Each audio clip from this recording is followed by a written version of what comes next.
কুৱেশ্যনটোলৈ আহিছোঁ প্ৰথম কুৱেশ্যনটো আহিছে where is Champawati waterfall located Champawati জলপ্ৰপাত ক'ত অৱস্থিত ডিমা হাছাও হামৰেন প্লেটো নগাঁও নে ডিমাপুৰ সো একচুৱেলি ডিমা হাছাও দুটা আহিছে বাৰু সো ইয়াত মেইন কথা কি আছে যেটো অসমৰ একচুৱেলি জিকে হয় অসমৰ জিকে আৰু জিএছৰ কুৱেশ্যন প্ৰায় অহা দেখা যাব আপোনালোকে যদি গ্ৰেড 3 গ্ৰেড 4 দিবলৈ যায় তেন্তে অসমৰ এইবিলাক কুৱেশ্যন দেখা পাবই জিএছ সোশ্যাল ষ্টাডিজৰ যিখিনি কুৱেশ্যন আৰু ইয়াত যদি আমি চাবলৈ যাওঁ এটো জিওগ্ৰাফি ৰিলেটেড কুৱেশ্যন হয় চম্পাৱতী জলপ্ৰপাতটো ক'ত অৱস্থিত আছে চম্পাৱতী জলপ্ৰপাতটো যদি আমি চাবলৈ যাওঁ যে অসমৰ নগাঁও জিলাত অৱস্থিত নেক্সট কুৱেশ্যনটোলৈ আহিলে লিটাৰেচি rate of women in Assam according to 2011 census 2011 চনৰ লোকপিয়ল অনুসৰি অসমৰ মহিলা সাক্ষৰতাৰ হাৰ কিমান হৈছে 88.90 67.27% 65.21% নে 78.81% সো 2011 চনৰ লোকপিয়ল অনুসৰি অসমত মহিলাৰ সাক্ষৰতাৰ হাৰ কিমান হেতু হৈছে আৰু ইয়াত যদি আমি চাবলৈ যাওঁ তেন্তে গোটেই অপচন চাৰিটাৰ ভিতৰত ইয়াৰ যেটো কাৰেক্ট এনসাৰ হ'ব হেতু হৈছে option B 67.27%. Next question to ahile the major reserves of limestone are in dash and dash district.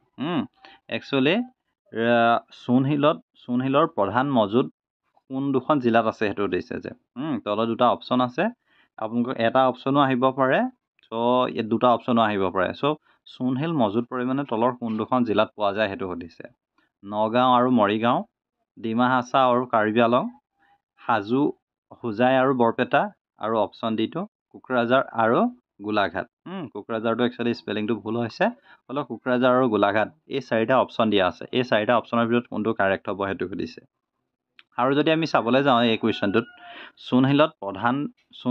সুনহিলৰ প্ৰধান মজুদ কোন কোন জিলাত অৱস্থিত আৰু ইয়াৰ যেটো কাৰেক্ট এনসাৰ হেতু হৈছে ডিমা হাছাও আৰু কাৰ্বি আলং আমি গম পাওঁ যে হিল এৰিয়াত প্ৰচুৰ পৰিমাণে পোৱা যায় নেক্সট কুৱেশ্যনটোলৈ আহিলো which of the following river is known as Kameng in Arunachal Pradesh তলৰ কোনখন নদীক অৰুণাচল প্ৰদেশত কামেং নামেৰে জনা যায় জিয়া ভৰালী অপচন এ অপচন বি জিয়া ঢল অপচন সি হোবনখেৰী আৰু অপচন ডি ৰঙা নদী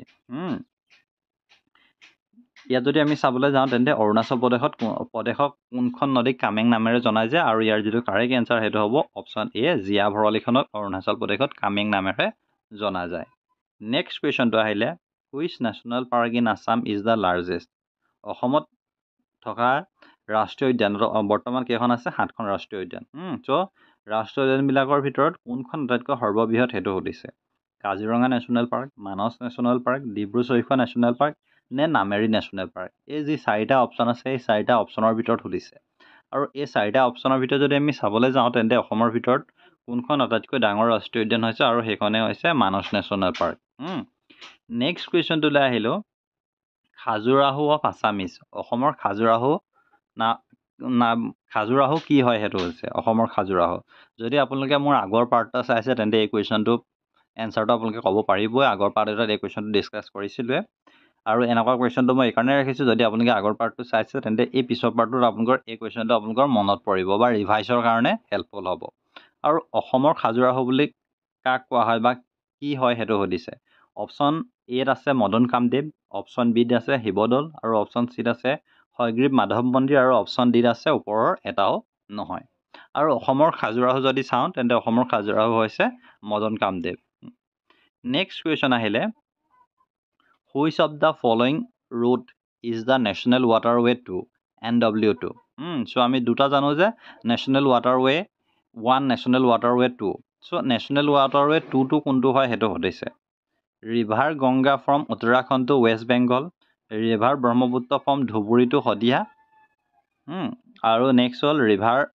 গংগা from হালদিয়া to এলাহাবাদ নে নন অফ দা এবভ আৰু নেশ্যনেল ৱাটাৰৱে 2 বুলি কোনটো কোৱা হয় ইয়াৰ যি চাৰিটা অপচন আছে চাৰিটা অপচনৰ ভিতৰত অপচন বি টো কাৰেক্ট এনসাৰ হ'ব যি ব্ৰহ্মপুত্ৰ নদী শদিয়াৰ পৰা ধুবুৰীলৈ আছে এটো একচুয়ালি নেশ্যনেল ৱাটাৰৱেজ 2 হয় নেক্সট কুৱেশ্যন আহিলে quartzite reserve in Assam is found in which place in Assam so অসমৰ কোৱাৰ্ডজাইট সংৰক্ষিত বনাঞ্চল অসমৰ কোন ঠাইত পোৱা যায় সেইটো সুধিছে যে Golaghat district, Morigaon district, Dima Hasao district নে নগাঁও ডিষ্ট্ৰিক্ট। আৰু এই যি চাৰিটা অপশ্যন আছে, চাৰিটা অপশ্যনৰ ভিতৰত কোনটো কাৰেক্ট হ'ব, আৰু ইয়াৰ চাৰিটা অপশ্যনৰ ভিতৰত কাৰেক্ট এনচাৰ হ'ব অপশ্যন ডি নগাঁও ডিষ্ট্ৰিক্ট। যদি আপোনালোকে কুৱেশ্যনটো এনচাৰ জানে তেন্তে আপোনালোকে কমেণ্ট কৰিবলৈ চেষ্টা কৰিব, বা আপোনালোকৰ কেনেকুৱা ধৰণৰ কুৱেশ্যন আপোনালোকে বিচাৰে সেইটো আপোনালোকে কমেণ্ট কৰিব নাপাহৰিব।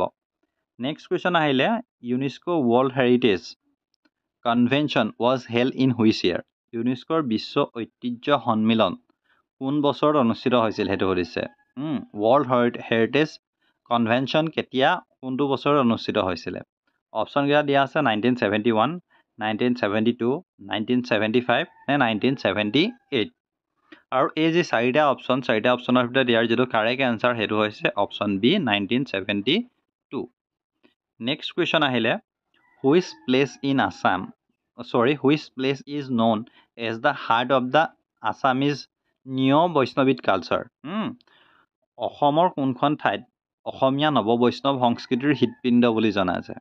চ' আমি যদি চাবলৈ যাম, নৱবৈষ্ণৱৰ কথা আহিলে কাৰ কথা আহে? শ্ৰীমন্ত শংকৰদেৱ আৰু শ্ৰী শ্ৰী মাধৱদেৱৰ বিষয়ে আহে। চ' ইয়াত যদি চাবলৈ যাওঁ, ইয়াত সুধিছে কি অসমীয়া নৱবৈষ্ণৱী সংস্কৃতিৰ হৃদপিণ্ড বুলি কাক কোৱা হয়? চ' ইয়াত যদি হাৰ্ট হিচাপে ক'বলৈ হ'লে কোনখন ডিষ্ট্ৰিক্টত কোৱা হয় সেইটো সুধিছে। যোৰহাট, মাজুলী, বৰপেটা, নগাঁও। চ' আপোনালোকক মাজুলী, বৰপেটা প্ৰায় দুটাৰ ভিতৰত কোনটো হ'ব সেইটোৱে কনফিউজিং লাগিব, আৰু ইয়াৰ যিটো কাৰেক্ট এনচাৰ সেইটো হৈছে মাজুলীটোৱে কাৰেক্ট এনচাৰ। নেক্সট কুৱেশ্যনটোলৈ যদি চাওঁ তেন্তে, what is the name of the river Brahmaputra in Tibet. তিব্বতত ব্ৰহ্মপুত্ৰ নদীৰ নামটো কি সেইটো সুধিছে। Option A Yarlung Tsangpo, option B Siang, option C Dibang নে অপশ্যন ডি আংচি চাংপো। আৰু এই চাৰিটা অপশ্যনৰ ভিতৰত যদি আমি চাবলৈ যাওঁ তেন্তে তিব্বতত ব্ৰহ্মপুত্ৰ নদীক কি নামেৰে জনা যায়? ইয়াৰ যিটো কাৰেক্ট এনচাৰ সেইটো হৈছে য়াৰলুং চাংপো নামেৰে জনা যায়। নেক্সট কুৱেশ্যন আহিলে, lowest population density district in Assam.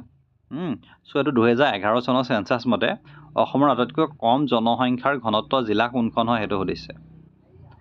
Hailakandi, Chirang, Dima Hasao নে কাৰ্বি আংলং। আৰু ইয়াত যদি আমি চাবলৈ যাওঁ তেন্তে অসমৰ কম জনসংখ্যা ঘনত্বৰ জিলা কোনখন হয়? অপশ্যন চি ডিমা হাছাওখন কাৰেক্ট এনচাৰ। নেক্সট কুৱেশ্যন আহিলে, the tropical rain forest in Assam is. অসমৰ গ্ৰীষ্মমণ্ডলীয় বৰ্ষাৰণ্যসমূহ কি হয় সেইটো সুধিছে। টপিকেল ৰেইন ফৰেষ্ট এইটো কথা সুধিছে, মনচুনৰ কথা সুধিব পাৰে। চ' আপোনালোকক পৰ্ণপাতী উদ্ভিদৰ কথা আহিব পাৰে। চ' ইয়াত সুধিছে কি হয় ট্ৰপিকেল ৰেইন ফৰেষ্ট কোনসমূহ হয় সেইটো সুধিছে। Dehing Patkai rain forest, Burhi rain forest, Bogibeel rain forest নে নন অফ দ্য এবভ। আৰু ইয়াত যদি আমি চাবলৈ যাওঁ চাৰিটা অপশ্যনৰ ভিতৰত option A Dehing Patkai rain ফৰেষ্টটো ইয়াৰ কাৰেক্ট এনচাৰ। নেক্সট কুৱেশ্যন আহিলে, Jatinga famous for mass suicide of the migratory bird is located. পৰিভ্ৰমী চৰাইয়ে যি আত্মহনন কৰে জাতিংগা তলৰ কোনখন জিলাত অৱস্থিত সেইটো সুধিছে। জাতিংগাৰ কথা প্ৰায় কুৱেশ্যনত অহা দেখা যায়। কাছাৰ, ডিমা হাছাও, কাৰ্বি আংলং নে গোলাঘাট। চ' প্ৰথম আমি জানো যে কাছাৰ বা গোলাঘাটত নহয়। অপশ্যন বি আৰু চি সেই দুটাৰ ভিতৰতে কাৰেক্ট হ'ব লাগে। আৰু ইয়াৰ ভিতৰত যদি আমি চাবলৈ যাওঁ তেন্তে ভুল নকৰিব, ডিমা হাছাওটো ইয়াৰ কাৰেক্ট এনচাৰ, কাৰ্বি আংলংটো ইয়াৰ কাৰেক্ট এনচাৰ নহয়। নেক্সট কুৱেশ্যন আহিলে, when Majuli is formally declared as a district in Assam. কেতিয়া অসমত মাজুলীক আনুষ্ঠানিকভাৱে জিলা ঘোষণা কৰা হৈছিল? চ' মাজুলীখন আগতে কি আছিলে? যোৰহাট ডিষ্ট্ৰিক্টৰ এটা পাৰ্ট আছিলে, কিন্তু মাজুলীখনক আনুষ্ঠানিকভাৱে জিলা ঘোষণা কৰা হ'ল। আৰু সেইটো কিমান চনত ঘোষণা কৰা হ'ল সেইটো সুধিছে। 8 জুলাই 2016, 8 ছেপ্টেম্বৰ 2016, 8 জানুৱাৰী 2017 নে 8 এপ্ৰিল 2017। আৰু ইয়াৰ যিটো কাৰেক্ট এনচাৰ সেইটো যদি আমি চাবলৈ যাওঁ তেন্তে অপশ্যন বিটো হ'ব ইয়াৰ কাৰেক্ট এনচাৰ, 8 ছেপ্টেম্বৰ 2016। নেক্সট কুৱেশ্যনটো আহিলে, about how much square kilometre of forest in Assam is very dense forest VDF। অসমৰ কিমান বৰ্গ কিলোমিটাৰ বনাঞ্চল অতি ঘন অৰণ্য। আৰু অপশ্যনকেইটা আছে 1441 square kilometre, 1121 square kilometre, 1331 square kilometre আৰু 1221 স্কোৱাৰ কিলোমিটাৰ। আৰু এই যি চাৰিটা অপশ্যনৰ ভিতৰত ইয়াৰ যিটো কাৰেক্ট এনচাৰ সেইটো হৈছে option A 1441 square kilometre. Next question আহিলে, the organic substance found in soil is called. মাটিত পোৱা জৈৱিক পদাৰ্থ কি বুলি জনা যায় সেইটো সুধিছে। সৰু কুৱেশ্যন, সায়েন্সৰ তো আপোনালোকে পটককৈ অহা চান্স আছে হিউমাছ ফছফৰাছ বায়'ৱেষ্ট নে নাইট্ৰজেন চ' নাইট্ৰজেনৰ কথা আমি শুনিছোঁ যে মাহজাতীয় শিপাৰ টেমুনা হিচাপে গঠন কৰে চ' ইয়াত যদি চাওঁ অৰ্গেনিক ছাবষ্টেঞ্চ কি হয় সেইটো সুধিছে আৰু ইয়াৰ যিটো কাৰেক্ট এনচাৰ সেইটো হৈছে হিউমাছ নেক্সট কুৱেশ্যন আহিলে in which year Tocklai tea research institute was establish কোন বছৰত টুকলাই চাহ গৱেষণা প্ৰতিষ্ঠান স্থাপন কৰা হৈছিল 1903 চনত 1911 চনত 1924 চনত নে 1941 চনত আৰু টুকলাই চাহ গৱেষণা খণ্ড যোৰহাটত অৱস্থিত কোন বছৰত এষ্টাব্লিছ কৰিছিলে option B to correct answer 1911 চনত নেক্সট কুৱেশ্যনটোলৈ আহিছোঁ এতিয়া নেক্সট কুৱেশ্যনটো আহিছে in which year the world heritage site was declared in Assam কোন বছৰত অসমত বিশ্ব ঐতিহ্য ক্ষেত্ৰৰ ঘোষণা কৰা হৈছিল প্ৰথমবাৰৰ বাবে কেতিয়া ঘোষণা কৰা হৈছিল সেইটো সুধিছে 1986 1980 1985 নে 1982 আৰু সেই বছৰৰ দুখনক ৱৰ্ল্ড হেৰিটেজ চাইট ঘোষণা কৰা হৈছিলে আৰু ইয়াৰ যিটো কাৰেক্ট এনচাৰ সেইটো হৈছে অপশ্যন চি 1985 যি কাজিৰঙা নেশ্যনেল পাৰ্ক আৰু মানস নেশ্যনেল পাৰ্কক ডিক্লেয়াৰ কৰা হৈছিলে আৰু বৰ্তমান ৰিচেণ্টলি কাক কৰা হৈছে চৰাইদেউ মৈদামক নেক্সট কুৱেশ্যন আহিলে which place in Assam is well known for its bell metal craft bell metal industry bell metal শিল্পৰ বাবে অসমত কোনখন ঠাই সুপৰিচিত এই কুৱেশ্যনটো আহি থকা প্ৰায় দেখা যায় ইজি কুৱেশ্যন কিন্তু প্ৰায় অহা দেখা যায় APSC লেভেলৰ এক্সামতো এনেকুৱা ধৰণৰ কুৱেশ্যনছ অহা দেখা গৈছে অপশ্যন কেইটা দিয়া আছে হাজো শুৱালকুছি সৰ্থেবাৰী নে বৰপেটা চ' ইয়াৰ যিটো কাৰেক্ট এনচাৰ সেইটো হৈছে option C Sarthebari is famous for bell metal industry আৰু শুৱালকুছিক কি বুলি কোৱা হয় মানচেষ্টাৰ এৰিয়াও ব্ৰহ্মপুত্ৰ ভেলী ব্ৰহ্মপুত্ৰ উপত্যকাৰ এলেকা কিমান হয় বা ব্ৰহ্মপুত্ৰ উপত্যকাটোৰ এৰিয়াটো কিমান হয় সেইটো সুধিছে আমি জানো যে দুটা ভেলী আছে ব্ৰহ্মপুত্ৰ ভেলী আৰু বৰাক ভেলী চ' চাবলৈ গ'লে অসমৰ বাকীকেইখন জিলাক অসমৰ তিনিখন জিলাক বাদ কৰি বাকী সকলোবিলাক জিলা ব্ৰহ্মপুত্ৰ ভেলীতে পৰে যদি আমি বৰাক ভেলীত চাবলৈ যাওঁ তেন্তে বৰাক ভেলীত তিনিখন ডিষ্ট্ৰিক্ট আছে কাছাৰ কৰিমগঞ্জ আৰু হাইলাকান্দি এতিয়া মেইন কথা হ'ল এই ব্ৰহ্মপুত্ৰ ভেলীৰ এৰিয়াটো কিমান সেইটো সুধিছে চাৰিটা অপশ্যন দি থোৱা আছে চ' আপোনালোকে অপশ্যনকেইটা চাই ল'ব আৰু ইয়াত যিটো কাৰেক্ট এনচাৰ সেইটো যদি আমি চাবলৈ যাওঁ তেন্তে ইয়াৰ যিটো কাৰেক্ট এনচাৰ হ'ব অপশ্যন এটো ইয়াৰ কাৰেক্ট এনচাৰ হ'ব 58,315 স্কোৱাৰ কিলোমিটাৰ আৰু যদি আপোনালোকে স্ক্ৰীনশ্বট ল'ব বিচাৰে তেন্তে আপোনালোকে স্ক্ৰীনশ্বট ল'ব পাৰিব মই সেইকাৰণে আপোনালোকক 2-3 ছেকেণ্ডকৈ এনেকৈ সময় দি দিম যাৰ পৰা আপোনালোকে স্ক্ৰীনশ্বট ল'ব পাৰিব যিহেতু প্ৰিভিয়াছ ভিডিঅ'ত এজনে কমেণ্ট কৰিছিলে যে স্ক্ৰীনশ্বট ল'ব নোৱাৰোঁ বুলি চ' এই ভিডিঅ'টোত মই আপোনালোকক স্ক্ৰীনশ্বট ল'ব পৰাকৈ নেক্সট যিমানখিনি ভিডিঅ' আছে তেনেকৈ সুবিধা কৰি দিবলৈ চেষ্টা কৰিম এতিয়া আহিলোঁ নেক্সট কুৱেশ্যনটোলৈ area wise the rank of Assam among north eastern state is এলেকা ভিত্তিত উত্তৰ পূবৰ ৰাজ্যসমূহৰ ভিতৰত অসমৰ স্থান কিমান সেইটো সুধিছে ফাৰ্ষ্ট ছেকেণ্ড থাৰ্ড নে ফ'ৰ্থ আৰু অপশ্যনকেইটা হৈছে প্ৰথম দ্বিতীয় থাৰ্ড আৰু চতুৰ্থ চ' এৰিয়া ৱাইজ যদি চাবলৈ যাওঁ তেন্তে অসমৰ যিটো ৰেংক হ'ব নৰ্থ ইষ্টৰ 7খন ৰাজ্যৰ ভিতৰত অসমৰ ৰেংক হ'ব ছেকেণ্ড আৰু ফাৰ্ষ্ট পজিশ্যনত কোন আছে অৰুণাচল প্ৰদেশ আছে চ' বহুতে কনফিউজিং কৰে মেঘালয় বুলি কিন্তু মেঘালয় নহয় ফাৰ্ষ্ট পজিশ্যনত আছে অৰুণাচল প্ৰদেশ ছেকেণ্ডতে আছে অসম নেক্সট আহিলে শিশু as the state aquatic animal of Assam is declared on অসমৰ ৰাজ্যিক জলজ প্ৰাণী শিশু বুলি আমি সকলোৱে জানো কিন্তু অসমৰ ৰাজ্যিক জলজ প্ৰাণী যে শিশু বুলি কেতিয়া ঘোষণা কৰা হৈছিল সেইটো সুধিছে চাৰিটা অপশ্যন দিয়া আছে 5 এপ্ৰিল 2008 6 এপ্ৰিল 2010 7 এপ্ৰিল 2009 আৰু 6 এপ্ৰিল 2010 আৰু এই চাৰিটা অপশ্যনৰ ভিতৰত যদি আমি চাবলৈ যাওঁ তেন্তে ইয়াৰ যিটো কাৰেক্ট এনচাৰ হ'ব সেইটো কোনটো হ'ব অপশ্যন এ 5 এপ্ৰিল 2008 চনত শিশুক ষ্টেট একুৱাটিক এনিমেল হিচাপে ডিক্লেয়াৰ কৰা হৈছিলে নেক্সট কুৱেশ্যন আহিলে in 2016 through river Barak the 121 kilometre stretch between Lakhipur Bhangra has been declared as national waterways number so' এই কুৱেশ্যনটো আপোনালোকে গুগলত হ'লেও চাব পাৰিব ইম্পৰ্টেণ্ট হয় 2016 চনত বৰাক নদীৰ মাজেৰে যিটো লক্ষীপুৰ ভঙাৰ মাজত 121 কিলোমিটাৰ দৈৰ্ঘ্যৰ ৰাষ্ট্ৰীয় জলপথ নং 3 হিচাপে ঘোষণা কৰা হৈছে দলংখন কি হয় সেইটো সুধিছে চ' নেশ্যনেল ৱাটাৰৱেজ কোনটো হয় সেইটো সুধিছে চ' আপোনালোকে এইটো মনত ৰাখিব আৰু ইয়াৰ যিটো কাৰেক্ট এনচাৰ সেইটো হৈছে অপশ্যন এ নেশ্যনেল ৱাটাৰৱেজ 6টো হয় যিটো লক্ষীপুৰ ভাংৰা মাজত নিৰ্মাণ কৰা হৈছে বা সেইটো ডিক্লেয়াৰ কৰিছে নেক্সট কুৱেশ্যন আহিলে who is known as the birdman of India ভাৰতত চৰাই মানুহ বুলি কাক কোৱা হয়? আমি জানো যে এটা কুৱেশ্যন প্ৰায় আহে যে ফৰেষ্টমেন ফৰেষ্টমেন কোন হয় সেইটো আহে যে যাদৱ পায়েঙৰ কথা কয়। সেইদৰে বাৰ্ডমেন অফ ইণ্ডিয়া বুলি কাক জনা যায় সেইটো সুধিছে। অপশ্যন আপোনালোকৰ চাৰিটা দি থোৱা আছে MC মেহতা, ছেলিম আলী, কুলদীপ সিং নে নন অফ দেম। আৰু ইয়াত যদি আমি চাবলৈ যাওঁ তেন্তে অপশ্যন বিটো হৈছে কাৰেক্ট এনচাৰ। ছেলিম আলীক কি বুলি কোৱা হয়? বাৰ্ডমেন অফ ইণ্ডিয়া বুলি জনা যায়। নেক্সট কুৱেশ্যন আহিলে Kaziranga is declared as a national park. Kaziranga ৰাষ্ট্ৰীয় উদ্যানক কেতিয়া ৰাষ্ট্ৰীয় উদ্যান হিচাপে ঘোষণা কৰা হৈছিলে? অপশ্যন চাৰিটা দি থোৱা আছে আৰু এইটো কুৱেশ্যন হয়তো বহুতে গম পায় আৰু ইয়াৰ যিটো কাৰেক্ট এনচাৰ সেইটো হৈছে অপশ্যন চিটো কাৰেক্ট এনচাৰ। 1974টো হৈছে কাৰেক্ট এনচাৰ। 1974 চনত কাজিৰঙা নেশ্যনেল পাৰ্কক ৰাষ্ট্ৰীয় উদ্যান হিচাপে ঘোষণা কৰা হয়। আৰু একচুৱেলি মই প্ৰিভিয়াছ পাৰ্টত এটা ভিডিঅ' বনাইছিলোঁ যে আটাইতকৈ ডাঙৰ নেশ্যনেল পাৰ্কখন কোনখন হয়। চ' মই তাত মানস বুলি কৈছিলোঁ, সেইটো একচুৱেলি পটককৈ খেলি মেলি হৈ গ'ল। মানসখন নহয়, একচুৱেলি কাজিৰঙা হয়। কাজিৰঙাত যদি চাবলৈ যাওঁ প্ৰায় 1000 স্কোৱাৰ কিলোমিটাৰ হয় আৰু মানসৰ যদি চাবলৈ যাওঁ তেন্তে 850 স্কোৱাৰ কিলোমিটাৰ হয়। চ' সেইটো কাৰণে ক্ষমা কৰিব, এইটো একচুৱেলি পটককৈ মিষ্টেক হৈ গৈছিলে। নেক্সট কুৱেশ্যন আহিলে royal Bengal tiger is mostly abundantly found in which national park. So' royal Bengal tiger বুলি ক'লে আমি গম পাওঁ বেংগল টাইগাৰৰ কথা কিমান ফেমাছ হয়। এতিয়া মেইন কথা হ'ল ৰয়েল বেংগল টাইগাৰ কোনখন ৰাষ্ট্ৰীয় উদ্যানত বেছিকৈ পোৱা যায় সেইটো সুধিছে। তলত চাৰিখন যি নেশ্যনেল পাৰ্ক আছে, Manas national park, Kaziranga national park, Nameri national park আৰু দিহিং পাটকাই নেশ্যনেল পাৰ্ক, এই চাৰিখনৰ ভিতৰত যদি আমি চাবলৈ যাওঁ তেন্তে ৰয়েল বেংগল টাইগাৰ আটাইতকৈ বেছিকৈ পোৱা যায়। ক'ত পোৱা যায়? মানস নেশ্যনেল পাৰ্কত পোৱা যায়। নেক্সট কুৱেশ্যন আহিলে Orang national park is rename as Rajiv Gandhi wild life sanctuary. So' Orang ৰাষ্ট্ৰীয় উদ্যানৰ বৰ্তমান যিটো নাম সলনি কৰি ৰাজীৱ গান্ধী বন্যপ্ৰাণী অভয়াৰণ্য হিচাপে কেতিয়া সলনি কৰা হৈছিল সেইটো সুধিছে। চ' ইয়াক আকৌ পুনৰ চেঞ্জ কৰা হৈছিলে Rajiv Gandhi wild life sanctuary. So' ইয়াৰ যিটো কাৰেক্ট এনচাৰ সেইটো কোনটো হয়? অপশ্যন বিটো কাৰেক্ট এনচাৰ। 1992ত সেইটো সময়ত কোন আছিলে? অসমত ভাৰতৰ ৰাজীৱ গান্ধী আছিলে প্ৰধানমন্ত্ৰী।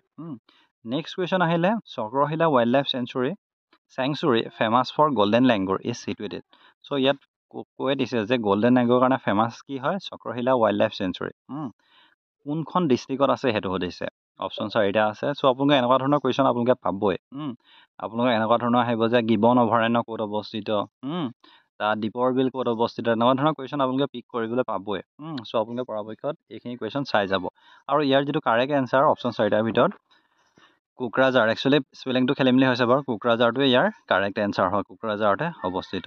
আৰু আপোনালোকে যদি অসম ষ্টেটৰ Assam history, Indian history, Assam polity, Assam geography, Assam static GK, English science, art and culture আৰু আছাম লিটাৰেচাৰী যদি এখন সমৃদ্ধ বুক এখন যদি আপোনালোকে বিচাৰে, পাৰ্চেছ কৰিব বিচাৰে, তেন্তে 1100+ MCQs আছে, যিখিনি previous year most repeated questions হয়। চ' আপোনালোকে যদি বিচাৰে তেন্তে ল'ব পাৰে। সকলোবিলাক কুৱেশ্যন ইয়াত পিক কৰা হৈছে।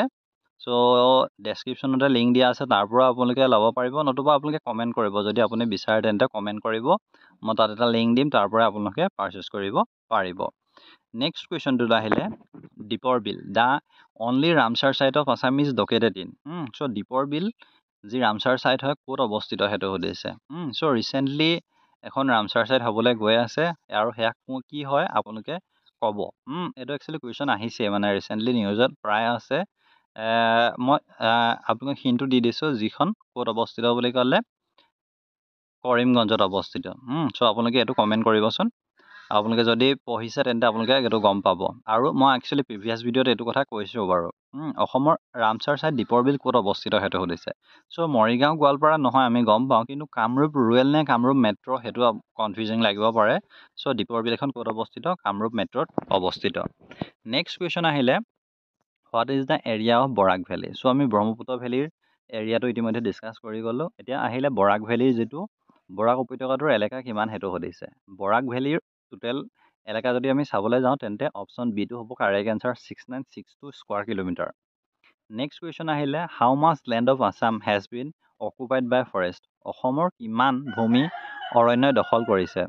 চ' একচুৱেলি এই কুৱেশ্যনটো আপোনালোকে যিটো কিতাপত আছে সেইটোৱে হয়, কিন্তু আপ টু ডেটেড হৈ থাকে, যিহেতু মানে কি হয় আমি সকলোৱে গম পাওঁ যে বৰ্তমান সময়ত অৰণ্য কিমান পৰিমাণে ধ্বংস কৰা হৈছে, বা ঘৰ বনাবলৈ হওক বা যি টি ক্ষেত্ৰত কিমান কটা মেলা হৈছে সেইকাৰণে অলপমান হ'লেও আপ টু ডেটেড হৈ থাকিব কিন্তু ইয়াত যিটো অফিচিয়েল আপডেটটোৰ মতে যদি চাবলৈ যাওঁ তেন্তে কিমান শতাংশ আছে বুলি ক'লে তেন্তে আগত আমি হ'লেও পঢ়িবলৈ পাইছোঁ আৰু ইয়াৰ যিটো কাৰেক্ট এনচাৰ হয় সেইটো হৈছে অপশ্যন এ 34.21%.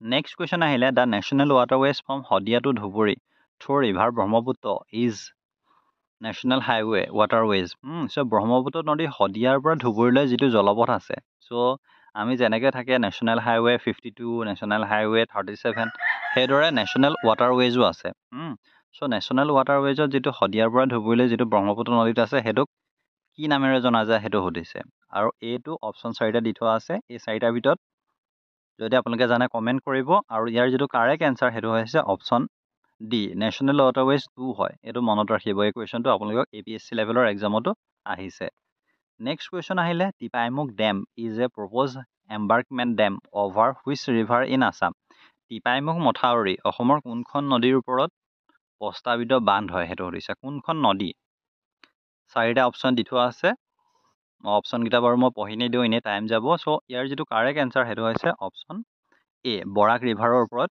অৱস্থিত নেক্সট কুৱেশ্যন আহিলে who is known as the falcon of the world বিশ্বৰ বাজ ফেলকন অফ দ্য ৱৰ্ল্ড বুলি কাক কোৱা যায় চ' ফেলকন ফেষ্টিভেল হোৱা কথা আমি শুনোৱে কিন্তু ইয়াত মেইন সুধিছে যে ফেলকন অফ দ্য ৱৰ্ল্ড বুলি কাক জনা যায় 4টা অপশ্যন দি থোৱা আছে আৰু ইয়াৰ ভিতৰত যদি আমি চাবলৈ যাওঁ 4টা অপশ্যনৰ ভিতৰত অপশ্যন ডিটো হ'ব কাৰেক্ট এনচাৰ বানু হাৰলুক কোৱা হয় ফেলকন অফ দ্য ৱৰ্ল্ড বুলি কোৱা হয় আপোনালোকে স্ক্ৰীনশ্বট লৈ ল'ব পাৰে নেক্সট কুৱেশ্যন আহিছে Kaziranga is declared as UNESCO world heritage site Kaziranga ইউনেস্কোৰ বিশ্ব ঐতিহ্য ক্ষেত্ৰ হিচাপে কেতিয়া ঘোষণা কৰা হৈছিলে চ' আমি গম পাওঁ যে নেশ্যনেল পাৰ্ক হিচাপে কেতিয়া কৰা হৈছিলে 1974 আৰু ইউনেস্কো ৱৰ্ল্ড হেৰিটেজ চাইট হিচাপে কেতিয়া ডিক্লেয়াৰ কৰা হৈছিলে গোটেই 4টাৰ ভিতৰত অপশ্যন এটো কাৰেক্ট এনচাৰ 1985 আৰু সেই বছৰতে মানস নেশ্যনেল পাৰ্ককো ইউনেস্কো ৱৰ্ল্ড হেৰিটেজ চাইট বুলি ঘোষণা কৰা হৈছিলে নেক্সট কুৱেশ্যন আহিলে Dibru Saikhowa is declared as biosphere reserve Dibru Saikhowa biosphere reserve হিচাপে কিমান চনত ঘোষণা কৰা হৈছিলে চ' 4টা অপশ্যন আছে 4টা অপশ্যনৰ ভিতৰত যদি চাবলৈ যাওঁ অপশ্যন এটো কাৰেক্ট হ'ব 1997 চনত ডিব্ৰু ছৈখোৱাক বায়'স্ফিয়াৰ ৰিজাৰ্ভ হিচাপে ঘোষণা কৰা হৈছিলে নেক্সট কুৱেশ্যন আহিলে which national park of Assam has the almost 80% of it as grassland অসমৰ কোনখন ৰাষ্ট্ৰীয় উদ্যানৰ প্ৰায় 80% ঘাঁহনি হিচাপে আছে 80% ঘাঁহনি আমি এনেই গম পাওঁ যে নেশ্যনেল পাৰ্কখিনি অলমষ্ট ঘাঁহনিতে থাকে কিন্তু কোনখনত 80% আছে সেইটো কথা সুধিছে Orang national park Kaziranga national park Nameri national park নে ডিব্ৰু ছৈখোৱা নেশ্যনেল পাৰ্ক চ' এইটো কথা আপোনালোকে যিটি চ'ৰ্চত আপোনালোকে বেলেগ বেলেগ ধৰণে পাব যিহেতু কিছুমানত গছ কটা বুলি নহয় কিছুমানত গছ মৰি যায় বা কিছুমানত থাকে সেইটো হিচাপত যদি চাবলৈ যাওঁ তেন্তে 80% ঘাঁহনি যদি চাওঁ তেন্তে ওৰাং নেশ্যনেল পাৰ্কতে আছে নেক্সট আহিলে where is Panidihing wild life sanctuary situated Panidihing বন্যপ্ৰাণী অভয়াৰণ্য ক'ত অৱস্থিত এনেকুৱা ধৰণৰ কুৱেশ্যন আপোনালোকে চাবই কোনোবা এটা নহয় কোনোবা এটা আহিবই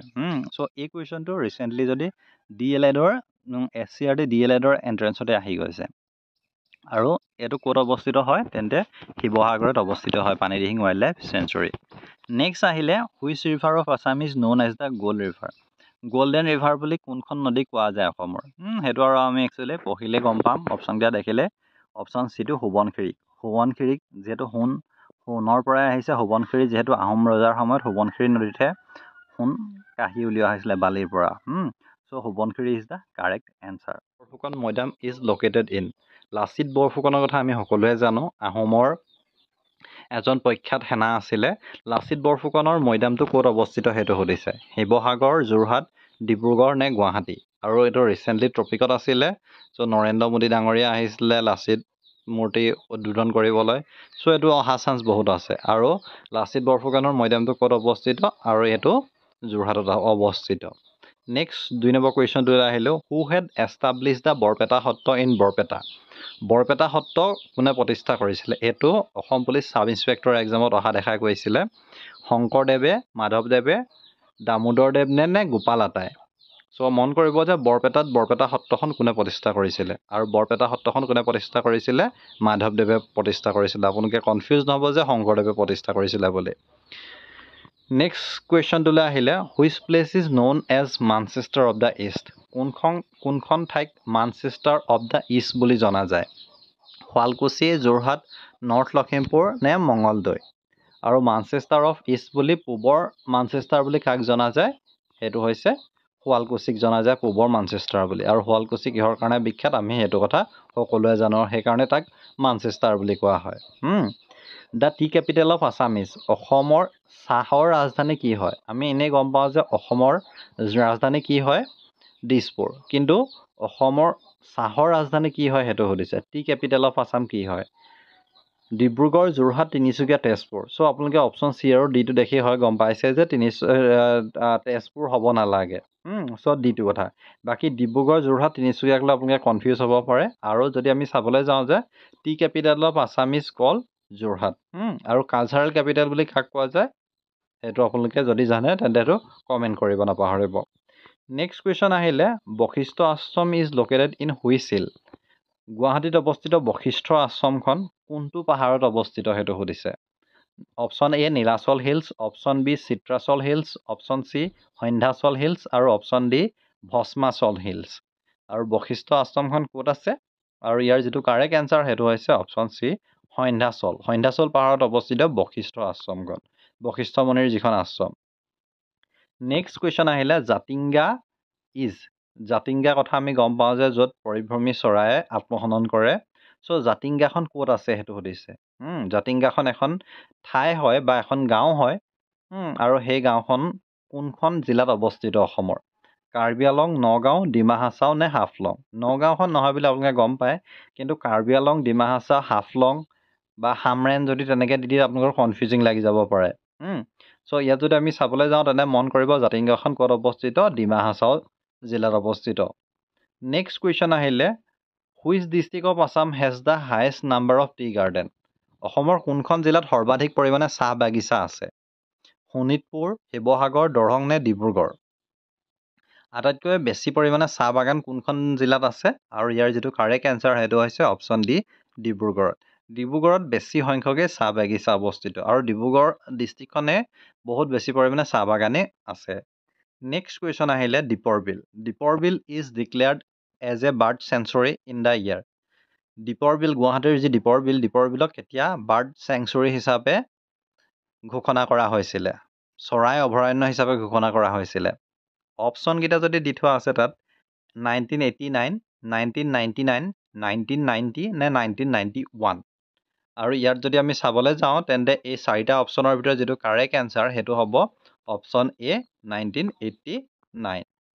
নেক্সট কুৱেশ্যন আহিলে, which tea is widely found in deciduous forest? পৰ্ণপাতী অৰণ্যত তলৰ কোনটো গছ বহুলভাৱে পোৱা যায়? পৰ্ণপাতী অৰণ্যত। চ' আমি সৰুতে যদি আপোনালোকে সমাজ বিজ্ঞান পঢ়া মনত আছে তেন্তে আপোনালোকে গম পাব যে পৰ্ণপাতী উদ্ভিদ কাক কয়। চ' পৰ্ণপাতী উদ্ভিদ অৰণ্যত কোনবিলাক গছ বহুলভাৱে পোৱা যায়? শাল গছ, চিচু গছ, তিতাচপা নে গমাৰি? আৰু ইয়াত যদি আমি চাবলৈ যাওঁ তেন্তে ইয়াৰ যিটো কাৰেক্ট এনচাৰ সেইটো হৈছে শাল গছ। শাল গছটো পৰ্ণপাতী অৰণ্যত মেইনলি পোৱা যায়। নেক্সট কুৱেশ্যন আহিলে, the last tributary of the river Brahmaputra in Assam.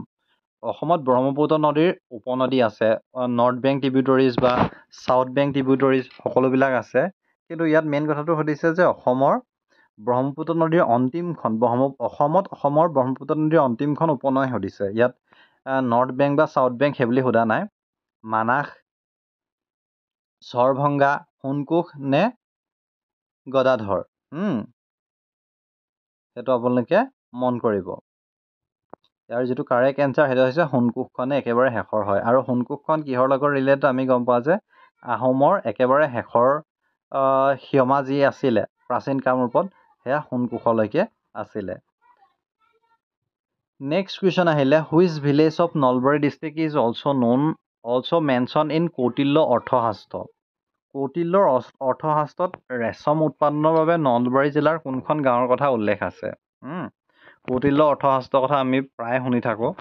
অৰ্থশাস্ত্ৰৰ লেখক কোন আহে? আৰু ইয়াত মেইন কথা সুধিছে যে কৌটিল্যৰ যি অৰ্থশাস্ত্ৰ তাত নলবাৰী জিলাৰ কোনখন গাঁৱৰ কথা উল্লেখ কৰিছে সেইটো কথা সুধিছে।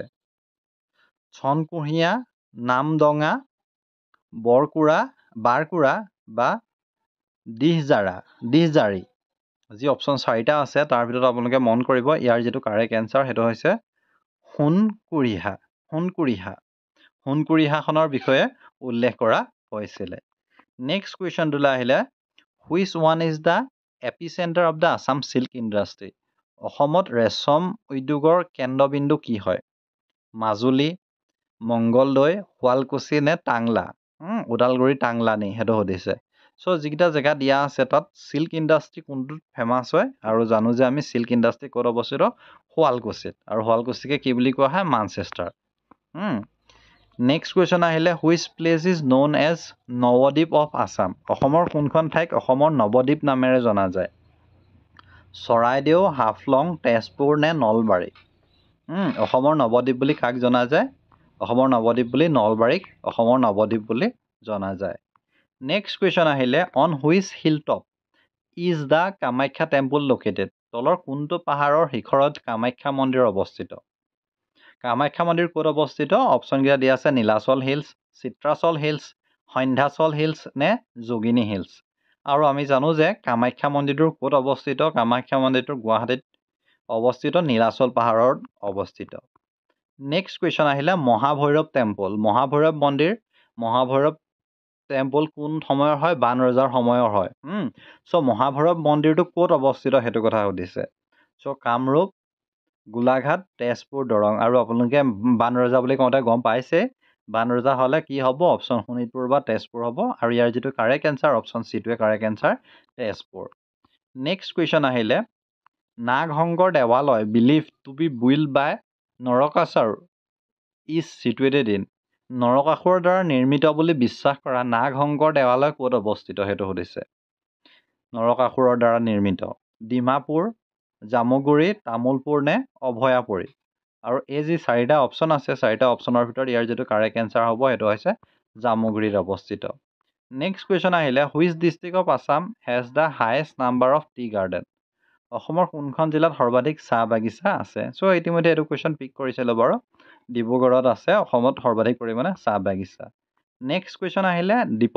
দীপৰ বিল is declared as a bird sanctuary in the year দীপৰ বিলক কোন বছৰত বাৰ্ড সেঞ্চুৰী হিচাপে ডিক্লেয়াৰ কৰা হৈছিল অপচন যিকিটা দিয়া আছে তাৰ 1989 টো কাৰেক্ট এনসাৰ নেক্সট কোৱেশ্চন আহিলে which gas is called fossil gas as well as clean fuel তলৰ কোনটো গেছক জীৱাশ্ম গেছৰ লগতে পৰিষ্কাৰ ইন্ধন বুলি কোৱা হয় সো মন কৰিব ইয়াত পৰিষ্কাৰ ইন্ধন ক্লিন ফুয়েল বুলি কৈছে biogas natural gas cooking gas নে both A and B biogas আৰু নেচাৰেল গেছ সো ইয়াত যদি চাবলৈ যাওঁ যে ক্লিন গেছ বুলি কাক কোৱা যায় ক্লিন ফুয়েল বা ফসিল গেছ বুলি কাক কোৱা যায় নেচাৰেল গেছটোকে কোৱা যায় নেক্সট কোৱেশ্চন আৰু আজিৰ পাৰ্টটো অন্তিমটো কোৱেশ্চন হৈছে in cement and steel production one of the major ingredient is cement আৰু তীখা উৎপাদনত ইয়াৰ প্ৰধান অন্যতম উপাদান কি হয় হেতু সুধিছে জিপসাম লাইমস্টোন সিলামাইন নে কাউলিন আৰু সিমেন্ট আৰু ষ্টীল প্ৰডাকশনত অন্যতম উপাদান কি হয় ইয়াৰ যেটো কাৰেক্ট এনসাৰ অপচন বি লাইমস্টোনে ইয়াৰ কাৰেক্ট এনসাৰ সুলতানে কিমান বাৰ ভাৰত আক্ৰমণ কৰিছিল 15 বাৰ 16 বাৰ 18 বাৰ নে 17 বাৰ মাহমুদ অফ গজনী বুলি যাক কোৱা যায় গজনীৰ সুলতানে কিমান বাৰ ভাৰত আক্ৰমণ কৰিছে আৰু এই যি চাৰিটা অপচন আছে ইয়াৰ ভিতৰত যদি কাৰেক্ট এনসাৰ হেতু হৈছে 17 বাৰ আক্ৰমণ কৰিছিল নেক্সট কোৱেশ্চনটো আহিলে হিমান্ত গান্ধী বা ফ্ৰন্টিয়াৰ গান্ধী ৰূপে কাক কোন ফেমাস হয় হেতু কথা সুধিছে হিমান্ত গান্ধী ৰূপে খ্যাত ব্যক্তিগৰাকীৰ নাম কি অপচন গিয়া দিয়া আছে খান আব্দুল গফুৰ খান মোহাম্মদ ইকবাল মৌলানা আব্দুল কালাম মোহাম্মদ আলী জিন্না আৰু ইয়াত যদি আমি চাবলৈ যাওঁ তেন্তে ফ্ৰন্টিয়াৰ গান্ধী বা হিমান্ত গান্ধী বুলি কাক জনা যায় অপচন এ টো কাৰেক্ট এনসাৰ খান আব্দুল গফুৰ খান নেক্সট কোৱেশ্চনটোলৈ আহিলো সিন্ধু সভ্যতাৰ সময়ত সিন্ধু উপত্যকাৰ লোকসকলে প্ৰধান বৃত্তি কি আছিল হেতু সুধিছে যে ইন্দাছ ভেলী সিভিলাইজেশ্যন বা হাৰাপ্পান সিভিলাইজেশ্যনৰ সময়ত তেওঁলোকৰ প্ৰধান যেটো বৃত্তি কি আছিল হেতু সুধিছে শিকাৰ কৰি খাইছিলে বাণিজ্য কৰি খাইছিলে পশুপালন নে কৃষি সো বাণিজ্যটো হেতু টাইমত হৈছিলে যদিও মানে তেনেকুৱা ধৰণৰ হোৱা নাই কিন্তু বাকি শিকাৰ পশুপালন আৰু কৃষিৰ ভিতৰত প্ৰধান কি আছিল ইন্দাছ ভেলী সিভিলাইজেশ্যন বা হাৰাপ্পান সিভিলাইজেশ্যনৰ মেইন হেতু হৈছে এগ্ৰিকালচাৰৰ ওপৰত বেছি গুৰুত্ব দিছিলে কৃষিটোৱে তেওঁলোকৰ মেইন সোৰ্সেছ আছিল নেক্সট কোৱেশ্চন আহিলে কোনগৰাকী মোগল সম্ৰাটে আগ্ৰাৰ পৰা দিল্লীলৈ তেওঁলোকৰ ৰাজধানী স্থানান্তৰিত কৰিছিলে আমি গম পাওঁ যে যি মোগলসকলৰ ৰাজধানী কি আছিলে আগ্ৰা আগ্ৰাৰ পৰা কিন্তু অন্য এজনে দিল্লীলৈ স্থানান্তৰ কৰিছিলে সেইজন কোন হয় সেইটো সুধিছে option A Akbar option B Jahangir option D Aurangzeb আৰু অপশ্যন ঘ বা অপশ্যন ডি শ্বাহজাহান আৰু কোনে ৰাজধানী স্থানান্তৰ কৰিছিল আৰু এই গোটেই চাৰিজনৰ ভিতৰত option D to correct answer ঔৰংগজেবে ৰাজধানী স্থানান্তৰ কৰিছিলে নেক্সট কুৱেশ্যন আহিলে কিমান চনত ভাৰতবৰ্ষত স্কাউট এণ্ড গাইড বাহিনী গঠন কৰা হৈছিল স্কাউট গাইডৰ কথা আমি শুনিছোঁ স্কাউট গাইডটো ভাৰতত কিমান চনত গঠন কৰা হৈছিলে 1950 চন 1951 চন 1947 চন আৰু 1949 চন আৰু ইয়াত যদি আমি চাবলৈ যাওঁ তেন্তে অপশ্যন কটো কাৰেক্ট এনচাৰ 1950 চন আৰু আপোনালোকে অসমীয়াত দিয়াৰ কাৰণে ভয় নকৰিব এডিআৰই এক্সাম ইংলিছ অসমীয়া সকলোবিলাক মিডিয়ামতে আহিব ইংলিছ হিন্দী বাংলা চ' আপোনালোকে এইটো কথালৈ ভয় নকৰিব নেক্সট কুৱেশ্যন আহিলে ভাৰতত হোম ৰুল লীগ কোনে আৰম্ভ কৰিছিলে এনি বেচেণ্ট আৰু বাল গংগাধৰ তিলক এছ.এন. বেনাৰ্জী আৰু WC বেনাৰ্জী মহাত্মা গান্ধী আৰু মতিলাল নেহেৰু এনি বেচেণ্ট আৰু গোখলে গোপাল কৃষ্ণ গোখলে যি মহাত্মা গান্ধীৰ গুৰু আছিলে ভাৰতত যদি আমি চাবলৈ যাওঁ তেন্তে হোম ৰুল লীগ কোনে আৰম্ভ কৰিছিলে আৰু এই গোটেই চাৰিটাৰ অপশ্যনৰ ভিতৰত ইয়াৰ যিটো কাৰেক্ট এনচাৰ হ'ব সেইটো হৈছে অপশ্যন এ এনি বেচেণ্ট আৰু বাল গংগাধৰ তিলকে ভাৰতত হোম ৰুল লীগ গঠন কৰিছিলে নেক্সট কুৱেশ্যন আহিলে কোন বংশৰ ৰজাসকলক দেৱতাৰ পুত্ৰ বুলি আখ্যা দিয়া হৈছিল কি আখ্যা দিয়া হৈছিলে দেৱতাৰ পুত্ৰ বুলি কুখানসকলক অপশ্যন খ সকলক চোলাসকলক নে মৌৰ্যসকলক দেৱতাৰ পুত্ৰ বুলি কাক আখ্যা দিয়া হৈছিলে অপশ্যনকেইটাৰ ভিতৰত কুখানসকলকে কোৱা হৈছিলে দেৱতাৰ পুত্ৰ আৰু নেক্সট কুৱেশ্যন আহিছে লিবাৰ্টেৰ অফ দ্য প্ৰেছ হিচাপে খ্যাত ব্যক্তিগৰাকী কোন হয় মন কৰিব আপোনালোকে লিবাৰ্টেৰ অফ দ্য প্ৰেছ বুলি কোৱা হৈছিলে চ' মেটকাফে হেষ্টিংছ মেকলে নে ৱেণ্টিং চ' ইয়াৰ যিটো কাৰেক্ট এনচাৰ সেইটো হ'ব অপশ্যন এ মেটকাফেক কোৱা হৈছিলে নেক্সট কুৱেশ্যন আহিলে দেশৰ শাসনকালত মোগল চিত্ৰকলা শীৰ্ষ পৰ্যায়ত উপনীত হৈছিলে চ' যি আৰ্ট এণ্ড মোগল পিৰিয়ডত আৰ্ট এণ্ড কালচাৰটো একেবাৰে হায়েষ্ট পিক কাৰ শাসনকালত উপনীত হৈছিলে বা কাৰ শাসনকালত আৰ্ট এণ্ড কালচাৰটো আটাইতকৈ যিটো হায়েষ্ট লেভেলত উপনীত হৈছিলে বাবৰ আকবৰ জাহাংগীৰ নে শ্বাহজাহান আৰু এই চাৰিটা অপশ্যনৰ ভিতৰত ইয়াৰ যিটো কাৰেক্ট এনচাৰ সেইটো যদি হয় তেন্তে জাহাংগীৰৰ সময়তে আৰ্ট এণ্ড কালচাৰে একেবাৰে শীৰ্ষ পৰ্যায়ত উপনীত হৈছিলে নেক্সট কুৱেশ্যন আহিলে তালিকটৰ যুদ্ধ কাৰ মাজত হৈছিল চ' মন কৰিব কি যুদ্ধৰ কথা প্ৰায় আহে আপোনালোকে গম পায় যে কেনেকুৱা ধৰণৰ যুদ্ধৰ কথা আহে চ' ইয়াত যদি আমি চাওঁ পানীপথৰ যুদ্ধৰ কথা আহে এংলো বাৰ্মিজ ৱাৰৰ কথা আহিব পাৰে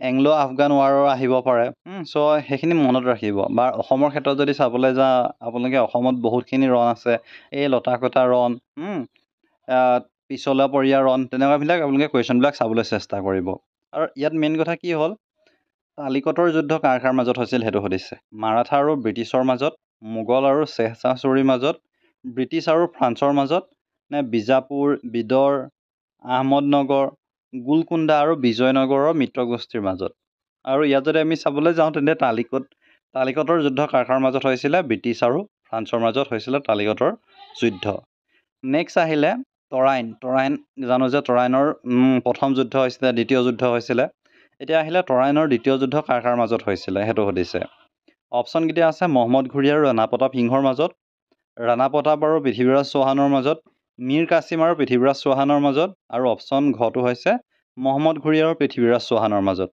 আৰু ইয়াত যদি আমি চাবলৈ যাওঁ তেন্তে তৰাইনৰ ছেকেণ্ড তৰাইন ৱাৰ কাৰ মাজত হৈছিলে মহম্মদ ঘুৰি আৰু পৃথ্বীৰাজ চৌহানৰ মাজত হৈছিলে নেক্সট কুৱেশ্যন আহিলে আগ্ৰাৰ ফেমাছ যিটো লালকিল্লা হয় লালকিল্লা নিৰ্মাণৰ কৃতিত্বৰ স্বীকৃতি কাক দিয়া হয় চ' আগ্ৰাৰ লালকিল্লাটো নিৰ্মাণৰ কৃতিত্বৰ স্বীকৃতিটো কাক প্ৰদান কৰা হয় বা কোনে নিৰ্মাণ কৰা সেইটো কথা সুধিছে চিকন্দৰ লোডি আকবৰ জাহাংগীৰ নে শ্বাহজাহান চ' ইয়াত যদি আমি চাবলৈ যাওঁ তেন্তে ইয়াৰ যিটো কাৰেক্ট এনচাৰ সেইটো হৈছে আকবৰকে ইয়াৰ স্বীকৃতি প্ৰদান কৰা হয় নেক্সট কুৱেশ্যন আহিলে দেশৰ শাসনকালত শিৱাজীয়ে মাৰাঠা ৰাজ্য প্ৰতিষ্ঠা কৰিছিলে একচুৱেলি সেইটো টাইমত কোনে শাসন কৰি আছিলে ভাৰতখনত যিটো সময়ত শিৱাজীয়ে মাৰাঠা ৰাজ্য প্ৰতিষ্ঠা কৰা হৈছিলে চ' আপোনালোকে শিৱাজীৰ কথা যদি ইণ্ডিয়ান হিষ্ট্ৰী পঢ়িছে তেন্তে গম পাব মাৰাঠা ৰাজ্যৰ কাৰ শাসনকালত প্ৰতিষ্ঠা কৰিছিলে বাবৰ আকবৰ শ্বাহজাহান আৰু ঔৰংগজেব আৰু আমি গম পাওঁ যে সেইটো টাইমত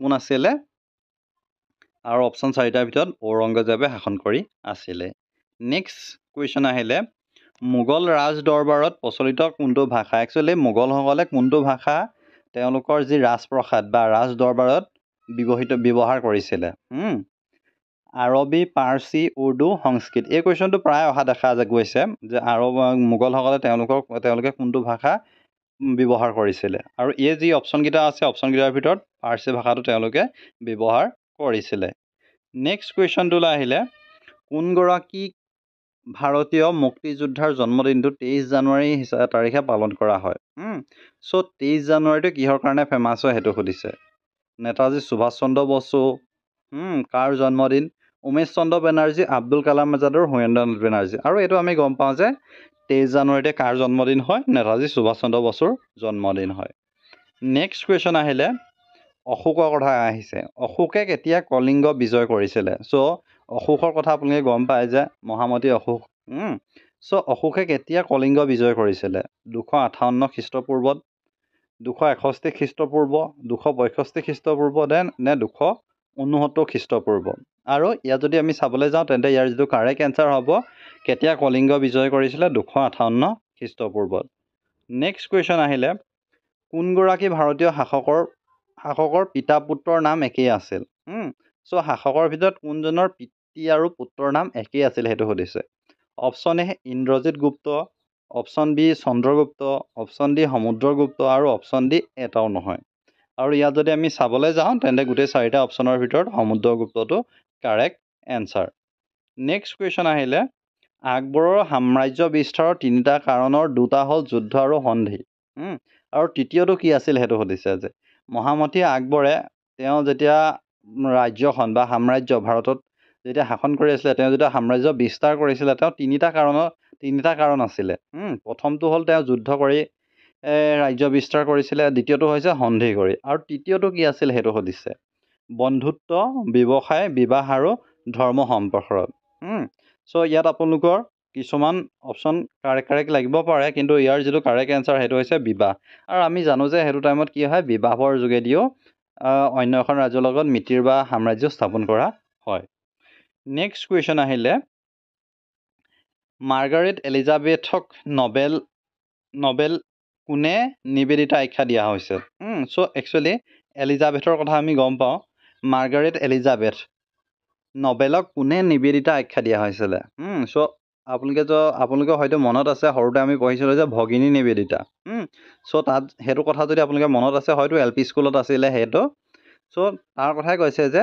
মাৰ্গাৰেট এলিজাবেথক কোনে নিবেদিতা আখ্যা দিছিলে মহাত্মা গান্ধী স্বামী বিবেকানন্দ জৱাহৰলাল নেহেৰু নে ৰবীন্দ্ৰনাথ টেগোৰ আৰু ইয়াৰ যিটো কাৰেক্ট এনচাৰ সেইটো হৈছে স্বামী বিবেকানন্দই তেওঁক নিবেদিতা বুলি নামকৰণ কৰিছিলে নেক্সট কুৱেশ্যন আহিলে ভাস্কো দা গামাই প্ৰথম পৰিভ্ৰমণ কৰা ভাৰতৰ চহৰখনৰ নাম কি আছিল চ' আমি জানো যে ভাস্কো দা গামা ভাৰতলৈ আহিছিলে চ' যেতিয়া ভাৰতলৈ আহিছিলে তেওঁ প্ৰথম ভাৰতৰ কোনখন চহৰ তেওঁ পৰিভ্ৰমণ কৰিছিলে সেইটো সুধিছে বোম্বে যি বৰ্তমান মুম্বাই বুলি কোৱা হয় কলিকত বৰ্তমান যিটো কজিকোড বুলি কোৱা হয় বা কলিকতা বৰ্তমানৰ কলকাতা আৰু নেক্সট আছে মাদ্ৰাছক বৰ্তমান কি নামেৰে জনা যায় চেন্নাই বুলি জনা যায় কালিকত গৈছিলে নে কলিকতা গৈছিলে নে মাদ্ৰাছ গৈছিলে নে বোম্বাই গৈছিলে আৰু ইয়াৰ যদি চাবলৈ যাওঁ তেন্তে ইয়াৰ যিটো কাৰেক্ট এনচাৰ সেইটো হৈছে অপশ্যন খ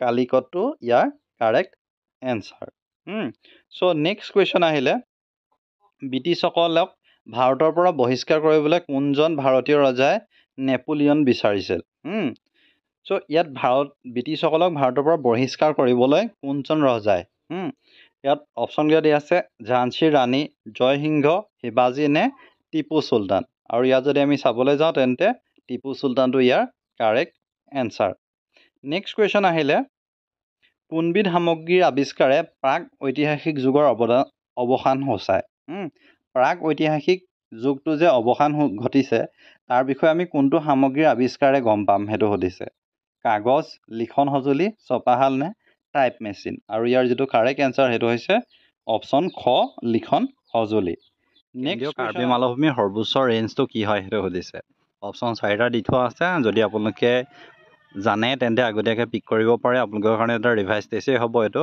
আৰু যিকেইটা অপশ্যন আছে ডাম্বুকচু সিংহাসন থেপিবুং নে মহাদেউ আৰু এই গোটেই 4টা অপশ্যনৰ ভিতৰত কাৰ্বি মালভূমিৰ সৰ্বোচ্চ ৰেঞ্জটো কি হৈছে আৰু ইয়াৰ যিটো কাৰেক্ট এনচাৰ সেইটো হৈছে অপশ্যন এ ডাম্বুকচু হৈছে ইয়াৰ কাৰেক্ট এনচাৰ নেক্সট কুৱেশ্যনটোলৈ আহিলোঁ the largest tributary of the river Brahmaputra নদীৰ আটাইতকৈ ডাঙৰ উপনৈ কি হয় সেইটো সুধিছে অপশ্যন 4টা দি থোৱা আছে আৰু এই অপশ্যন 4টা মই কৈ নাযাওঁ বাৰু এই অপশ্যন 4টাৰ ভিতৰত আপোনালোকে দেখিছে ABCDৰ ভিতৰত আৰু ইয়াৰ যিটো কাৰেক্ট এনচাৰ সেইটো হৈছে অপশ্যন বি সোৱণশিৰিয়ে হৈছে ব্ৰহ্মপুত্ৰ নদীৰ আটাইতকৈ ডাঙৰ উপনৈ নেক্সট 3 নম্বৰ কুৱেশ্যনটোলৈ আহিলোঁ which of the following district of Assam does not have any international boundary তলত যিকেইখন ডিষ্ট্ৰিক্টৰ নাম দিয়া আছে সেই ডিষ্ট্ৰিক্টকেইখনৰ ভিতৰত কোনখন একচুৱেলি বাংলাদেশৰ লগত কোনটো আন্তৰ্জাতিক সীমা নাই actually international boundary with Bangladesh যিকেইখন দি থোৱা আছে বাংলাদেশৰ ছাইডৰে দি থোৱা আছে চ' কোনখনৰ নাই সেইটো সুধিছে কাছাৰ হাইলাকান্দি কৰিমগঞ্জ আৰু ধুবুৰী আৰু এই 4টা অপশ্যনৰ ভিতৰত যদি চাবলৈ যাওঁ তেন্তে হাইলাকান্দিটো ইয়াৰ কাৰেক্ট এনচাৰ হ'ব নেক্সট কুৱেশ্যন আহিলে in which year the capital of Assam is shifted from Shillong to Dispur so' আমি জানো যে অসমৰ ৰাজধানী পূৰ্বতে কি আছিলে শ্বিলং আছিলে কিন্তু শ্বিলঙৰ পৰা দিছপুৰলৈ স্থানান্তৰ কৰা হ'ল যেতিয়া শ্বিলংখন এখন ষ্টেট হিচাপে মৰ্যাদা পালে সেইটো সময়তে দিছপুৰলৈ স্থানান্তৰ কৰা হ'ল আৰু কিমান চনত সেইটো সুধিছে আৰু এই যি 4টা অপশ্যন আছে 4টা অপশ্যনৰ ভিতৰত যদি আমি চাবলৈ যাওঁ তেন্তে অপশ্যন ডিটো কাৰেক্ট এনচাৰ 1973 চনত অসমৰ ৰাজধানী শ্বিলঙৰ পৰা দিছপুৰলৈ অনা হৈছিলে নেক্সট কুৱেশ্যন আহিলে how many national park are there in Assam অসমত বৰ্তমানলৈকে কিমানখন ৰাষ্ট্ৰীয় উদ্যান আছে সেইটো সুধিছে আৰু সেইটো কথা আমি গম পাওঁৱেই যে পূৰ্বতে কেইখন আছিলে 5খন আছিলে তাৰপিছত আৰু নতুনকৈ 2খন হ'ল দিহিং পাটকাই আৰু ৰায়মনা নেশ্যনেল পাৰ্ক গোটেইকেইখন মিলাই ইয়াৰ যিটো কাৰেক্ট এনচাৰ সেইটো হৈছে অপশ্যন চিটো কাৰেক্ট এনচাৰ 7খন নেক্সট কুৱেশ্যন আহিলে Asia's largest dry fish market is located at এছিয়াৰ সৰ্ববৃহৎ শুকান মাছৰ বজাৰখন ক'ত অৱস্থিত সেইটো সুধিছে আৰু এই যি 4টা অপশ্যন আছে 4টা অপশ্যনৰ ভিতৰত যদি আমি চাবলৈ যাওঁ তেন্তে অপশ্যন এটো কাৰেক্ট এনচাৰ মৰিগাঁও দি থোৱা আছে যদিও জাগিৰোডতহে এছিয়াৰ যি ড্ৰাই ফিছ মাৰ্কেটখন অৱস্থিত হয় নেক্সট কুৱেশ্যনটোলৈ আহিলোঁ এতিয়া in which year crude oil was drill in Assam for the first time কোন বছৰত অসমত প্ৰথমবাৰৰ বাবে খাৰুৱা তেল খনন কৰা হৈছিল সেইটো সুধিছে অসমত খাৰুৱা তেলৰ কিমান চনত খনন কৰা হৈছিলে অপশ্যনকেইটা দি থোৱা আছে 1824 1889 1901 নে 1911 আৰু এই যি 4টা অপশ্যনৰ ভিতৰত কাৰেক্ট এনচাৰ হৈছে অপশ্যন 1889 এতিয়া যদি আপোনালোকে অসম ষ্টেটৰ কাৰণে যদি প্ৰিপেৰেশ্যন কৰি আছে তেন্তে আপোনালোকে GSA নহয় আপোনালোকে ইংলিছ হওক বা মেথছ হওক ৰিজনিং সেইখিনিও চাব লাগিব চ' মই ইংলিছৰো কেইটামান পৰ্চন লৈ আনিম বা ইংলিছ বা ৰিজনিং হওক বা মেথছৰে কেইটামান পৰ্চনো লৈ আনিম বা কেইটামান ভিডিঅ' লৈ আনিম যদি আপোনালোকে বিচাৰে আপোনালোকে এটা কমেণ্ট কৰিব নাপাহৰিব নেক্সট কুৱেশ্যন আহিলে which raw materials is use for the iron and steel industry লোহা আৰু তীখা উদ্যোগৰ বাবে তলৰ কোনটো কেঁচামাল ব্যৱহাৰ কৰা হয় কোনটো কেঁচামাল হিচাপে ব্যৱহাৰ কৰা হয় সেইটো সুধিছে আৰু এই যি 4টা অপশ্যন আছে 4টা অপশ্যনৰ ভিতৰত আইৰণ অ'ৰটোৱে একচুৱেলি ব্যৱহাৰ কৰা হয় কেঁচামাল হিচাপে নেক্সট কুৱেশ্যন আহিলে Manas national park is located in the foot hill of the which region Manas ৰাষ্ট্ৰীয় উদ্যান কাজিৰঙা যেনেকৈ কাজিৰঙা ৰাষ্ট্ৰীয় উদ্যান মানস ৰাষ্ট্ৰীয় উদ্যান কোনটো অঞ্চলৰ পাদদেশত অৱস্থিত সেইটো সুধিছে ফুট হিলত অৱস্থিত সেইটো সুধিছে হিমালয়া নেপাল ভূটান নে মেঘালয়া চ' ইয়াত যদি আমি চাবলৈ যাওঁ তেন্তে মানস ৰাষ্ট্ৰীয় উদ্যানখন কোনটো অঞ্চলৰ পাদদেশত অৱস্থিত সেইটো হৈছে ভূটানৰ পাদদেশতে অৱস্থিত যিহেতু সেইটো চাইডে ভূটান আছে যদি আমি অৰুণাচলৰ চাইডে যাওঁ তেতিয়া কি থাকে হিমালয়াছ থাকে নেক্সট যদি চাওঁ which type of the soil of Assam is rich in nitrogen and in organic matter অসমৰ কোন প্ৰকাৰৰ মাটি নাইট্ৰজেনৰ জৈৱিক পদাৰ্থৰে সমৃদ্ধ সেইটো সুধিছে অসমৰ কোন প্ৰকাৰৰ মাটি হিল ছইলছ ৰেড ছইলছ আলুভিল ছইলছ নে লেট্ৰটিক ছইলছ এই 4টা যি অপশ্যন আছে 4টা অপশ্যনৰ ভিতৰত যদি চাবলৈ যাওঁ তেন্তে হিল ছইলছটোৱে ইয়াৰ কাৰেক্ট এনচাৰ নেক্সট কুৱেশ্যন আহিলে the Karbi Plato is isolated from Hamren Plateau by the river. কোনখন নদীয়ে কাৰ্বি মালভূমিক হামৰেন মালভূমিৰ পৰা বিচ্ছিন্ন কৰিছে সেইটো সুধিছে। অপশ্যন 4টা দি থোৱা আছে, কপিলি, দেওপানী, নামবৰ নে বৰাপানী। আৰু এই 4টাৰ ভিতৰত যদি চাবলৈ যাওঁ তেন্তে অপশ্যন এটো কাৰেক্ট এনচাৰ হ'ব। আৰু যদি আপোনালোকে এনেকুৱা ধৰণৰ PDF যদি বিচাৰে তেন্তে ডেছক্ৰিপশ্যনত লিংক দিয়া আছে, তাৰ পৰা গৈ আপোনালোকে PDF ল'ব পাৰিব। এখন কম প্ৰাইচতে সকলোবিলাক থকা এখন ইবুক আছে, যদি আপোনালোকে বিচাৰে তেন্তে পাৰ্চেছ কৰি ল'ব পাৰে। নেক্সট কুৱেশ্যন আহিলে, the largest south bank tributary of the river Brahmaputra is. Brahmaputra নদীৰ দক্ষিণ পাৰৰ আটাইতকৈ ডাঙৰ উপনদীখন কি হয় সেইটো সুধিছে। ব্ৰহ্মপুত্ৰ নদীৰ দক্ষিণ পাৰৰ, উত্তৰ পাৰৰ আৰু দক্ষিণ পাৰৰ দুইটা কথা আছে। চ' আপোনালোকে মনত ৰাখিব, মেইনলি মেপ ড্ৰয়িং কৰি চাব, তেতিয়া আপোনালোকে ইয়াৰ কাৰণে বহুত হেল্পফুল হ'ব। আৰু ইয়াত যদি চাওঁতে ব্ৰহ্মপুত্ৰ নদীৰ চাউথ বেংক ট্ৰিবিউটৰিজ তলৰ কোনখন হয় সেইটো হৈছে ডাঙৰখন কপিলিখনে ইয়াৰ কাৰেক্ট এনচাৰ। নেক্সট কুৱেশ্যন আহিলে, the total number of administrative district in Assam is. অসমত মুঠ প্ৰশাসনিক জিলা সংখ্যা কিমান সেইটো সুধিছে। এডমিনিষ্ট্ৰেটিভ ডিষ্ট্ৰিক্ট কিমানখন সেইটো সুধিছে। 23খন, 27খন, 32খন নে 34খন। আৰু ইয়াৰ যদি আমি চাবলৈ যাওঁ তেন্তে ইয়াৰ যিটো কাৰেক্ট এনচাৰ হ'ব সেইটো অপশ্যন ডি 34খন। বৰ্তমান আপোনালোকে অসমৰ কেইখন জিলা হয় আপোনালোকে সেইটো কমেণ্ট কৰিব নাপাহৰিব। নেক্সট কুৱেশ্যন আহিলে, how many ramsar site are there in Assam. অসমত কেইটা কিমান ৰামচাৰ চাইট আছে। অসমত 1, 2, 3, 4টা। আৰু ইয়াত যদি আমি চাবলৈ যাওঁতে অসমত এটা যদি দি থৈছে, কিন্তু ৰিচেণ্টলি আৰু এটা হৈছে, চ' যিটো হাইলাকান্দিত আছে। চ' এইটো কথা মন কৰিব যে দীপৰ বিল আৰু এখন আছে হাইলাকান্দিত। চ' আপোনালোকে এইটো নাপাহৰিব। নেক্সট কুৱেশ্যন আহিলে, which city is called the city of the eastern astrology.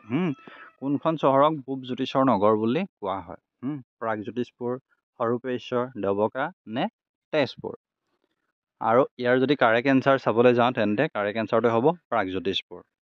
Next question আহিলে, which place in Assam is famous for silk industry.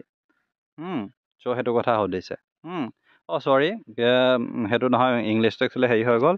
Dibru-Saikhowa biosphere reserve হিচাপে কেতিয়া ঘোষণা কৰা হৈছিলে সেইটো সুধিছে। চ' ইংলিছ কুৱেশ্যনটো বাৰু ভুল হৈ গ'ল। ডিব্ৰু-চৈখোৱাক বায়'স্ফিয়াৰ ৰিজাৰ্ভ হিচাপে কেতিয়া ঘোষণা কৰা হৈছিলে। চ' আমি জানো যে অসমত দুখনেই আছে, কি আছে, মানস আৰু ডিব্ৰু-চৈখোৱা। চ' ডিব্ৰু-চৈখোৱা কিমান চনত বায়'স্ফিয়াৰ ৰিজাৰ্ভ হিচাপে ঘোষণা কৰা হৈছিলে। 1997 চনত। নেক্সট কুৱেশ্যন আহিলে, লেটেৰিটিক soil is most abundantly found in which district area of Assam. লেটেৰিটিক মাটি অসমৰ কোনখন জিলা বা এলেকাত পোৱা যায় সেইটো সুধিছে। Karbi Along, Dhemaji, north Cachar hills, Cachar. আৰু এই যি 4টা অপশ্যনৰ ভিতৰত যদি আমি চাবলৈ যাওঁ তেন্তে নৰ্থ কাছাৰ হিলছ, যাক বৰ্তমান ডিমা হাছাও বুলি জনা যায়, তাতে এই মাটিটো লেটেৰিটিক মাটিটো পোৱা যায়। নেক্সট কুৱেশ্যন আহিলে, the world heritage site are recognize by which organisation. বিশ্ব ঐতিহ্য ক্ষেত্ৰ আমি ইতিমধ্যে গম পাওঁ যে ৱৰ্ল্ড হেৰিটেজ চাইট অসমত কেইখন আছে, 3খন আছে। আগতে 2খন আছিলে, কাজিৰঙা আৰু মানস নেশ্যনেল পাৰ্ক আছিলে, কিন্তু বৰ্তমান ৰিচেণ্টলি চৰাইদেউ মৈদামো ইউনেস্কো ৱৰ্ল্ড হেৰিটেজ চাইট পাবলৈ সক্ষম হৈছে। এতিয়া মেইন কথাটো হ'ল, এই যিটো চাইটটো হয় ৱৰ্ল্ড হেৰিটেজ চাইট ৰিকগনাইজ কোনটো অৰ্গেনাইজেশ্যনে কৰে সেইটো সুধিছে। UNICEF, United nation, international children emergency fund, United nations, UNESCO নে হু, ৱৰ্ল্ড হেল্থ অৰ্গেনাইজেশ্যন। চ' এই 4টাৰ ভিতৰত যদি আমি চাবলৈ যাওঁ তেন্তে ইয়াত কোনে কৰে, ইউনেস্কো কৰে। সেইটো আপোনালোকে মনত ৰাখিব। ইউনেস্কোৰ আপোনালোকে ফুল নেম তেনেকুৱাও সুধিব পাৰে। United nation education, scientific and cultural organisation. Next question আহিলে, which of the following district of Assam has the lowest literacy rate. অসমৰ তলৰ কোনখন জিলাৰ সাক্ষৰতাৰ হাৰ সৰ্বনিম্ন সেইটো সুধিছে। ধুবুৰী, ডিমা হাছাও, কাৰ্বি আলং নে হাইলাকান্দি। চ' ইয়াত মন কৰিব যে সাক্ষৰতা সেইটো সুধিছে। লোৱেষ্ট লিটাৰেচি ৰেটটো সুধিছে। ধুবুৰী, অপশ্যন যি 4টা আছে, অপশ্যন 4টাৰ ভিতৰত ইয়াৰ যিটো কাৰেক্ট এনচাৰ, ধুবুৰীটো হৈছে ইয়াৰ কাৰেক্ট এনচাৰ। নেক্সট কুৱেশ্যনটো আহিলেও, which river flows through the northern part of the Kaziranga national park. Kaziranga ৰাষ্ট্ৰীয় উদ্যানৰ উত্তৰ অংশৰে তলৰ কোনখন নদী বৈ গৈছে সেইটো সুধিছে। জীয়া ভৰলী, জীয়া ধনশিৰি, বুৰৈ নে ব্ৰহ্মপুত্ৰ। আৰু এই যি চাৰিটা অপশ্যনৰ ভিতৰত যদি আমি চাবলৈ যাওঁ তেন্তে ব্ৰহ্মপুত্ৰখনে পাৰ হৈ গৈছে। চ' এই পাৰ্টটোত এইকেইটা কুৱেশ্যনে আছিলে। আপোনালোকে ভিডিঅ'টো ভাল পালে তেন্তে লাইক কৰিব, শ্বেয়াৰ কৰিব। চেনেল যদি নতুনকৈ ভিজিট কৰিছে তেন্তে প্লিজ চেনেলটো ছাবস্ক্ৰাইব কৰিব। আৰু আমাৰ যিখিনি চিৰিজটো যদি আপোনাৰ জিকে হওক বা এই চিৰিজটো যদি চাব বিচাৰে তেন্তে প্ৰিভিয়াছ চিৰিজটো গৈ চাব পাৰিব, নতুবা এই যিটা ভিডিঅ' ওলাই আছে এইটোত ক্লিক কৰি আপোনালোকে চাব পাৰিব। ধন্যবাদ।